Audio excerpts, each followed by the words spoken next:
సహజంగా వస్తున్న ఒక ప్రతిస్పందన మాత్రమే. ఇంకో విషయం ఏంటంటే, నేను మొట్టమొదటి చెప్పిన ఆ విజ్ఞానం, దానికి దిశానిర్దేశం, ఆ విషయంలో ఎన్నో విలువలకు విద్యా వికాస్ ఎప్పుడు ప్రథమ సంవత్సరం నుంచి కృషి చేస్తూనే ఉంది, ఇప్పుడు కూడా చేస్తూనే ఉంది. మనం ఎన్నో సాధించవచ్చు, కానీ దానికి దిశ అనేది కరెక్ట్గా ఉండాలి. ఒక రాకెట్ని లాంచ్ చేస్తున్నాం అంటే ఆ రాకెట్ కరెక్ట్ ఆర్బిట్లో, ఆ కక్షలో వెళ్తుందా లేదా అనేది చాలా అవసరం. దానికి ఆ దిశానిర్దేశం అనేది ఎవరిస్తారు? అది ఒక నైతిక విలువలకు సంబంధించిన, ఒక ఆధ్యాత్మిక జ్ఞానానికి సంబంధించిన, ఒక క్రమశిక్షణ, ఇటువంటి విలువలు కలిగిన ఒక విద్యా వ్యవస్థ మాత్రమే ఇవ్వగలదు. అటువంటి విద్యా వ్యవస్థని మనకున్న ప్రజెంట్ కాంపిటేటివ్ ఎన్విరాన్మెంట్లో విద్యా వికాస్ మనకు ఎక్కడా కూడా కాంప్రమైజ్ అవ్వకుండా మనకు అందిస్తుంది. కాబట్టే ఇది మనకి అత్యంత ప్రియమైన ఒక విద్యా వ్యవస్థగా రూపొందింది. అందుకని నేను ఎస్కేఆర్ సార్కి, స్వర్గీయులైన వివిఆర్ గారికి, అందరికీ నా కంగ్రాచులేషన్స్ చెప్తున్నాను.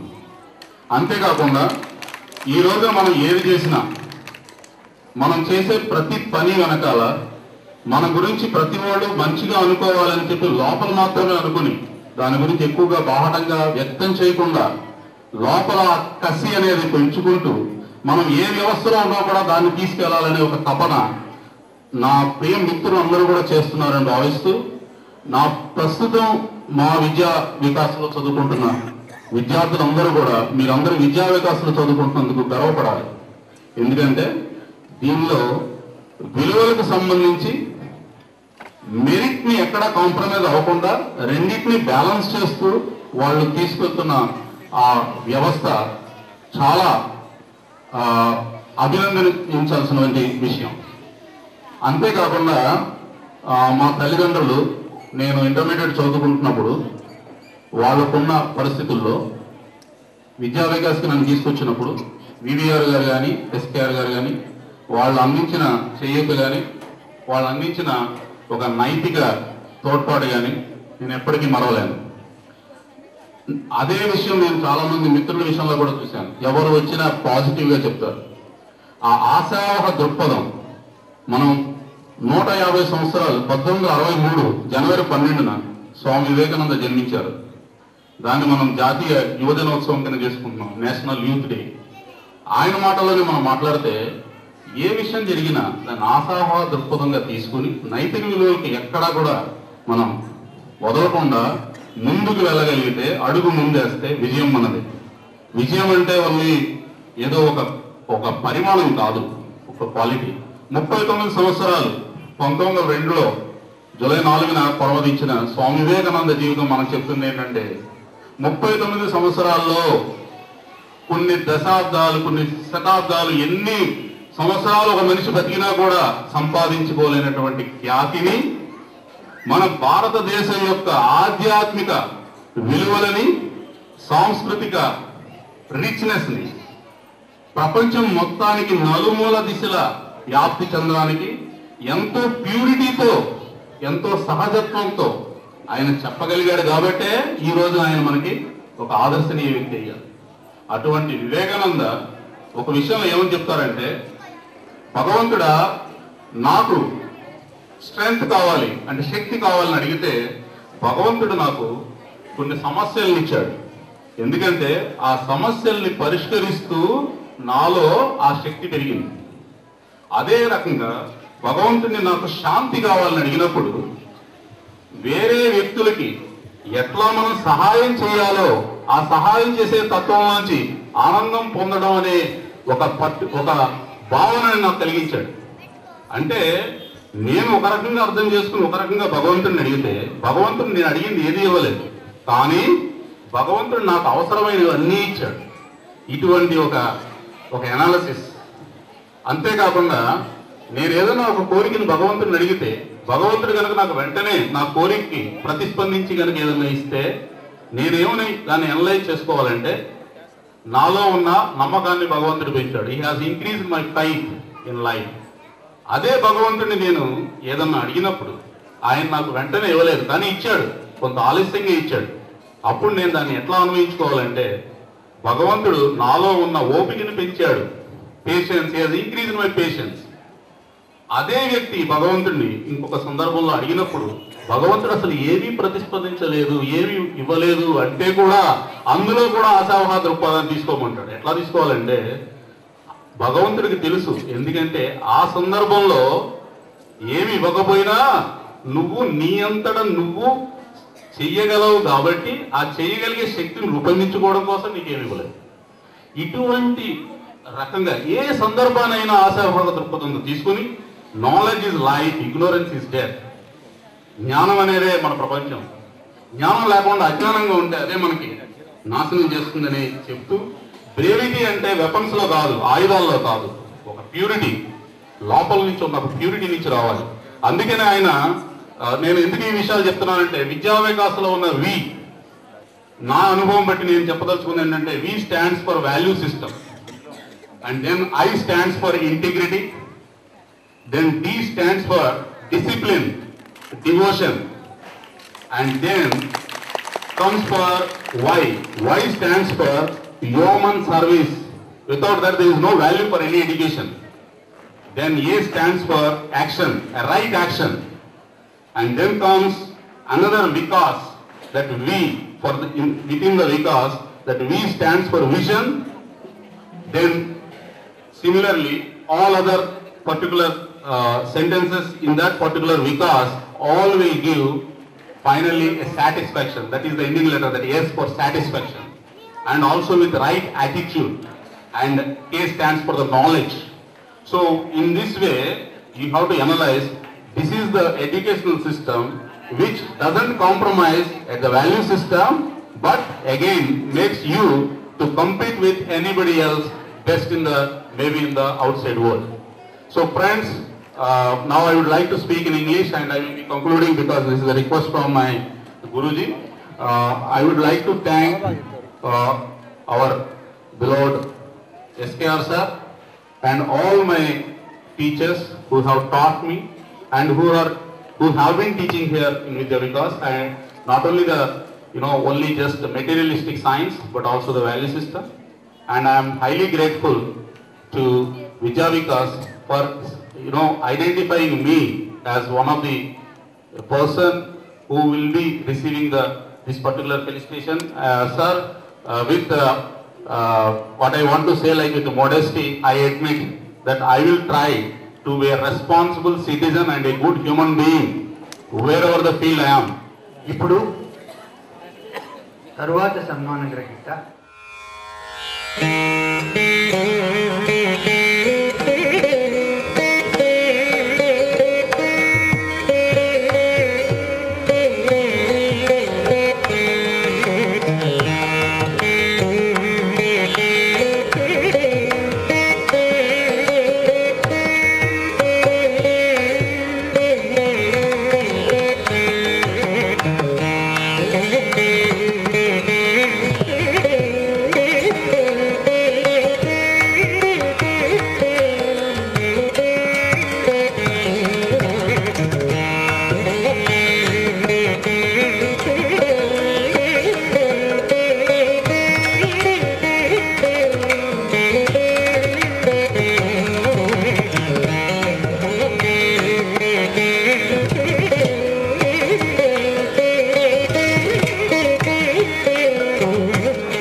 డాక్టర్ శ్రీనివాస్ రెడ్డి గారి ప్రతివచనం. Respected teachers, respected Kodeshwar garu, I pay my homage and respects to Venkateshwar garu and others on the dais, and by all the parents of the students and all the students, and blessings for the students. And ఎందుకంటే నేను పుట్టింది చిన్న పల్లెటూరులో, కాకపోతే చదివింది intermediate ఏలూరులో. మిగతా చదువు విద్య అంతా కూడా నేను బయట చదివాను కాబట్టి నేను కొద్దిగా మల్టీ లింగ్విస్టిక్ అయిపోయి ప్యూర్ పార్టీని అయిపోయాను కాబట్టి నేను ఇంగ్లీష్లో మాట్లాడదలుచుకుంటున్నాను. So I think what does Vidya Vikas mean? Vidya Vikas, the sentence means that it's education which is flourishing. So I think that Vidya Vikas has contributed a lot to the education of this in this state. I didn't have any clear idea of what actually education is, and I don't know what is medical field. So I think in that situation, when I joined the first time in my schooling, which is in St. Francis School, where English is only the primary mode of communication, I think that English was a powerful communication tool to develop my to develop my further education. So I think in that time, Dr. Koteswara contacted me once immediately after I finished my studies. It's a very tough and competitive exams around. So we are not very clear what to do next. I think Koteswara contacted me. Then he told there is something called Vidya Vikas, which we offer the bright educational prospects, and he has trained me very well. And at the next entrance, I got APRJC. I got the state's second rank in Andhra Pradesh Residential Junior College, and I thought I would join. But at the same time, you can see my teacher, Dr. Simhachalam Garu, is there. Dr. Simha is like a lion and tiger. So I was really scared of him. So the next moment I joined APRJC, within 2 days I ran away from the college. So that was the powerful of his tiger, and his brother was the principal of APRJC Nagarjuna Sagar. So I just ran away from the college because of scared of these people. So why I chose Vidya Vikas, that was the primal first reason why I chose Vidya Vikas, because it's a very disciplined, it's a very disciplined curriculum, and it has got all the educational activities to develop mentally and brighten your future. So then again I myself contacted Vidya Vikas, and they too we both were forthcoming, and we have came to understanding that I would join here back in Vidya Vikas to do my intermediate education. And I think they were very helpful, and they have offered me all the facilities I needed, and I think that was the first milestone in my success at this stage. I think I can become really emotional on this issue, because at this stage I'm treating so many bureaucrats and politicians of the national level. I don't want to mention the names. I'm treating in the treatment panel for both the CMs of Punjab, Haryana, and Himachal Pradesh, and the Prime Minister's office. So I think this is a great achievement. You can say Vidya Vikas, it started very humbly since its inception in 1988. And Dr. Koteswara Garu and Viver Garu, they have struggled very hard to bring this up. And you can see around this education, especially in Andhra Pradesh, is very highly competitive. Students write from 20 to 24 hours a day. I think it's also very competitive. You can see the medical field and engineering field, IITs and the institute like us. I think this is very competitive field. So I think Vidya Vikas people, they train the people in a very particular way. And when I joined Vidya Vikas, I was not even aware of what JIPMER is. But when I joined here, these people have told me that there are some medical colleges like All India Institute of Medical Sciences, there is a Jawaharlal Institute of Postgraduate Medical Education Research, and all these things.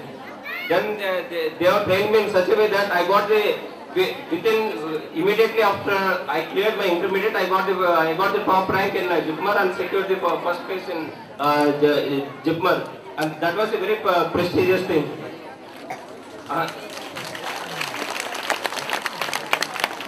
And Dr. Venkateswara Garu and Dr. Koteswara Garu, they are like they are like my godfathers. It's not like that I am saying that at this occasion I need to say, but this is my heartfelt thing that these people have given me full support, whatever be it education, and they have taken care of me like their child.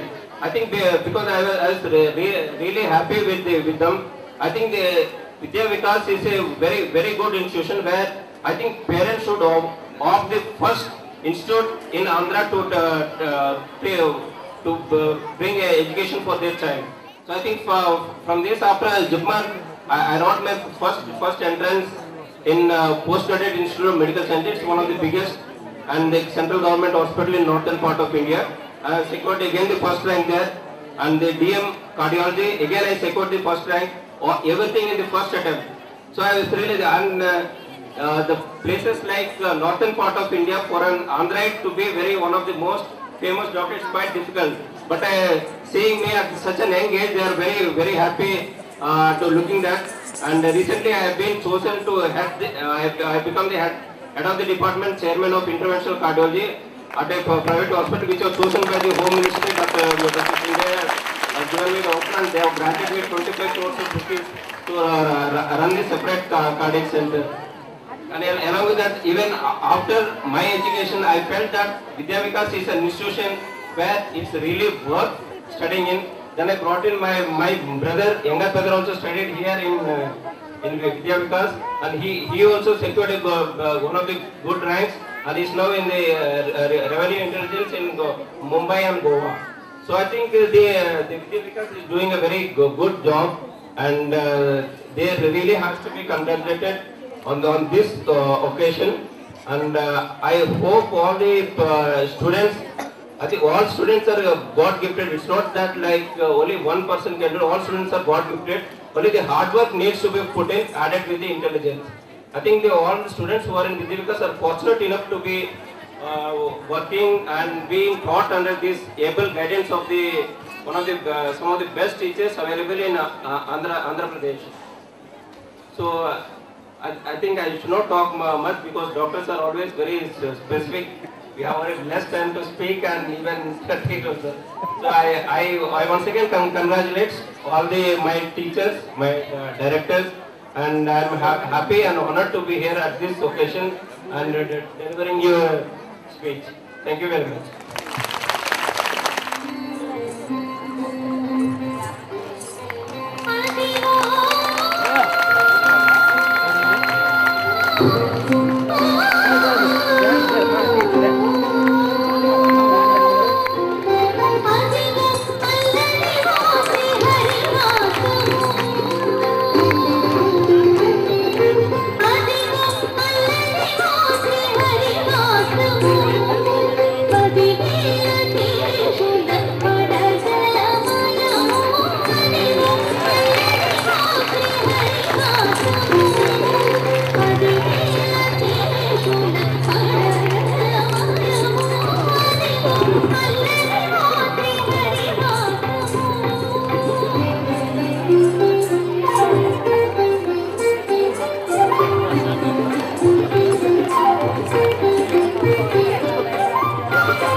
ఇప్పుడు principal గారు ఆయన విద్యా వికాస్ ఇక్కడ ఉన్నటువంటి విషయాల గురించి ఒక నివేదిక సమర్పిస్తారు. కాబట్టి నమస్కారం. వేదిక మీదకి ముఖ్య అతిథిగా విచ్చేసినటువంటి చక్రధరరావు గారికి, అట్లాగే విద్యా వికాస్ డైరెక్టర్ శ్రీ కోటేశ్వరరావు గారికి, సభాధ్యక్ష స్థానంలో ఉన్నటువంటి రాధాకృష్ణ గారికి, సన్మాన గ్రహీతలైనటువంటి doctor Brahmanand and doctor Srinivasa Reddy, వేదికలో ఆశీనమైనటువంటి పూర్వ విద్యార్థులకు, అధ్యాపకులకు, మేధావులకు, ప్రస్తుత విద్యార్థులకు, మా యొక్క వెల్ విషర్స్ అందరికీ కూడా విద్యా వికాస్ తరఫున ధన్యవాదాలు తెలియజేస్తున్నాను. 1988 సంవత్సరంలో ఏలూరు సత్రంపాల్లో 77 మంది విద్యార్థులతో విద్యా వికాస్ రెసిడెన్షియల్ కాలేజీ ప్రారంభించబడి